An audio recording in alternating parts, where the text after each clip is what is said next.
बूढ़ा भिखारी और महाराज कृष्णदेव राय की उदारता। बहुत ही तेनालीराम की बेहतरीन कहानी। सर्दियों का मौसम था। महाराज कृष्णदेव राय अपने कुछ मंत्रियों के साथ किसी काम से नगर से बाहर जा रहे थे। ठंड इतनी थी कि सभी दरबारी मोटे मोटे ऊनी वस्त्र पहनने के बाद भी कांप रहे थे। चलते चलते राजा की दृष्टि एक बूढ़े भिखारी पर पड़ी, जो हाथ में कटोरा लिए इस कड़कड़ाती ठंड में एक पत्थर पर बैठा कांप रहा था। भिखारी की ऐसी स्थिति देखकर महाराज से रहा ना गया। रथ रुकवा कर पहुंचे और उस स्थान पर पहुंचे जहां वह बूढ़ा भीख मांग रहा था। कुछ देर तक राजा कृष्णदेव राय भिखारी को देखते रहे और फिर अपना कीमती शॉल उतारकर बूढ़े भिखारी को ओढ़ा दिया। महाराज की ऐसी उदारता देख सभी दरबारी व आसपास के लोग राजा की प्रशंसा करते हुए जय जयकार करने लगे।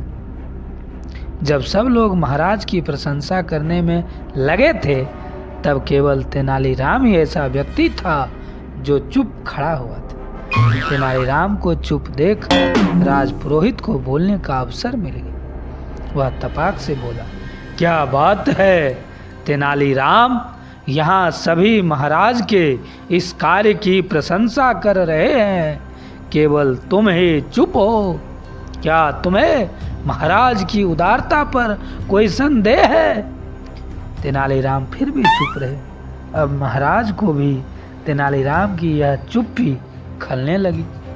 वह वहीं से वापस राजमहल लौट चले। पूरे रास्ते राजपुरोहित तेनालीराम के विरुद्ध महाराज कृष्णदेव राय को भड़काता रहा। अगले दिन जब दरबार लगा तो सबसे पहले दरबार में महाराज ने तेनालीराम को संबोधित करते हुए पूछा, लगता है तुम्हें स्वयं पर अधिक घमंड हो गया है। तभी कल तुम चुपचाप खड़े थे। महाराज के पूछने पर तेनालीराम कुछ नहीं बोले।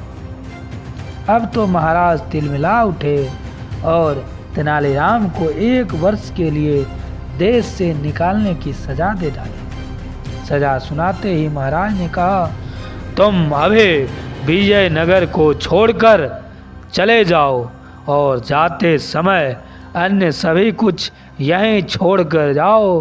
केवल एक वस्तु अपने साथ लेकर जा सकते हो। बताओ तुम क्या साथ ले जाना चाहते हो? तेनालीराम ने मुस्कुराते हुए कहा, महाराज, आपका दिया दंड भी मेरे लिए पुरस्कार के समान है, लेकिन आपकी आज्ञा है तो मैं अपने साथ वह शॉल ले जाना चाहता हूँ जो कल आपने उस बूढ़े भिखारी को दिया था। तेनालीराम की बात सुनकर दरबार में उपस्थित सभी दरबारी और महाराज सन्न रह गए। भला दिया गया शॉल वापस कैसे मांगा जाए? ऐसा करना तो महाराज का अपमान जैसा होगा। अब चूंकि शॉल का मामला दंड से जुड़ चुका था, इसलिए महाराज ने आदेश दिया कि उस बूढ़े भिखारी को शॉल सहित दरबार में उपस्थित किया जाए। आदेश का पालन करते हुए सैनिक कुछ ही देर में बूढ़े भिखारी को दरबार में लेकर आ गए। राजा कृष्णदेव राय ने उस भिखारी से कहा, कल जो शॉल हमने तुम्हें दिया था वह हमें वापस कर दो।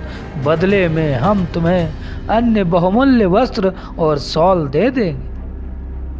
राजा की बात सुनकर भिखारी घबरा गया और इधर उधर बगले झांकने लगा। सैनिकों के जोर देकर पूछने पर उसने कहा, महाराज, वह शॉल बेचकर तो मैंने रोटी खा ली। बूढ़े भिखारी के मुंह से यह बात सुनकर महाराज कृष्णदेव राय क्रोध से भर गए, परंतु बात उनके सम्मान की थी, इसलिए उन्होंने भिखारी को आगे कुछ न कहते हुए दरबार से चले जाने का आदेश दिया। अब वे तेनालीराम की ओर देखते हुए बोले, हमें सीधे सीधे जवाब दो, कल तुम चुप क्यों थे? क्या कल तुम्हें हमारा कार्य पसंद नहीं आया? तेनालीराम हाथ जोड़ते हुए कहने लगा, क्षमा करे महाराज, आपको मेरी चुप्पी का उत्तर भिखारी से मिल गया।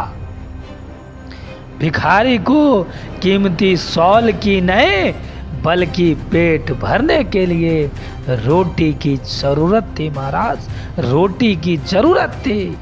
मैं आपको शॉल देते हुए रोक नहीं सकता था, इसलिए मैं चुप ही रहा। राजा कृष्णदेव राय को तेनालीराम की बात जच गई।